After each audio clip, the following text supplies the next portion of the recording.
दोस्तों, बहुत सारे आर्टिकल्स जो है लिखे जा रहे हैं। उसमें एक आर्टिकल में लिखा गया है और मैं आपको इस वीडियो में उसकी एक महत्वपूर्ण जो है उन्होंने जिन्होंने भी इसको पब्लिश किया है, लिखा है, उसकी एक त्रुटि दिखाने वाला हूँ कि कितनी बड़ी कमियां हैं। अगर आप ईपीएस 95 पेंशन योजना के तहत पेंशन पाने वाले रिटायर्ड कर्मचारी हैं तो आपके लिए एक बहुत ही राहत भरी खबर सामने आई है।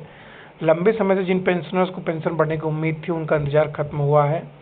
सरकार ने ईपीएस 95 स्कीम में बड़ा फैसला लिया है और अक्टूबर 2025 से 3,000 रुपये पेंशन सीधे बढ़ोतरी की घोषणा की है। यानी अब आपको हर महीने 8,000 रुपये न्यूनतम पेंशन मिलेगी, तो जो कि आपको सीधे अकाउंट में जाएगा। अब ये यहाँ पर बोल रहे हैं सरकार ने घोषणा की है 3,000 रुपये और अब मिलेगी 8,000। ये किस हिसाब से बता रहे हैं, इसके बारे में कोई जानकारी नहीं दी गई है। आगे कहा गया है कि यह खबर खासकर उन लोगों के लिए राहत आई है जिनको अभी तक सिर्फ 1,000 से लेकर 5,000 रुपये तक पेंशन तक मिलता था। जैसे जैसे तैसे गुजारा करते थे। महंगाई के इस दौर में यह रकम वाकई बड़ी राहत देने वाली है।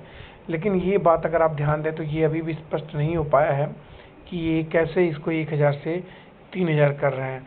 आगे ये लिखते हैं इसमें इसी स्कीम के बारे में। यहाँ पर देखिए, यहाँ पर ध्यान दें आप, तो इसमें लिखा गया है कि पेंशन 3,000 बढ़ोतरी क्यों जरूरी है। इसमें कहा गया काफ़ी समय से ईपीएस 95 पेंशनर्स की मांग रहे हैं थे कि उन्हें पेंशन मिल रही है जो वो ज़रूरतों के हिसाब से बहुत कम। बहुत सारे लोगों की 1,000 से 2,000 रुपये तक पेंशन सीमित थी।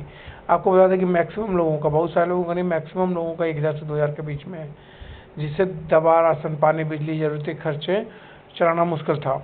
ऐसे में अब पेंशन 3,000 रुपये की बढ़ोतरी से उन्हें बड़ी राहत मिलेगी।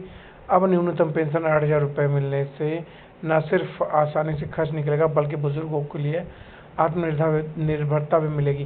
तो यहाँ पर देखिए, यहाँ पर भी यही बात है कि 3,000 रुपये की बढ़ोतरी की गई है। मान लीजिए, ये स्पष्ट रूप से यहाँ पर ये इन्फॉर्मेशन मिसलीडिंग समझ में आता है, क्योंकि 3,000 रुपये की अगर बढ़ोतरी की गई है, अगर किसी का 1,000 रुपये तो उसको पेंशन जो मिलने वाला है, अगर 3,000 रुपये बढ़ेगा तो 4,000 रुपये हो जाएगा। किसी का 2,000 रुपये 3,000 बढ़ेगा तो 5,000 हो जाएगा। तो न्यूनतम पेंशन 8,000 कैसे हो गया? न्यूनतम पेंशन तो 3,000 रुपये का ही बढ़ोतरी हो रहा। हो सकता है कि स्टैंडर्ड फिक्स कर दे कि सभी को 3,000 रुपये मिलेगा, नहीं मिनिमम पेंशन, तो ये अलग चीज़ है। लेकिन ये कहते हैं कि न्यूनतम पेंशन हम 3,000 रुपये बढ़ोतरी कर रहे हैं और साथ में बोलते हैं न्यूनतम पेंशन 8,000 रुपये है, हो जाएगा। तो ये पूरी तरह से मिसलीडिंग इन्फॉर्मेशन है। ऐसे इन्फॉर्मेशन से मैं समझता हूँ सभी को सचेत रहने की आवश्यकता है। धन्यवाद।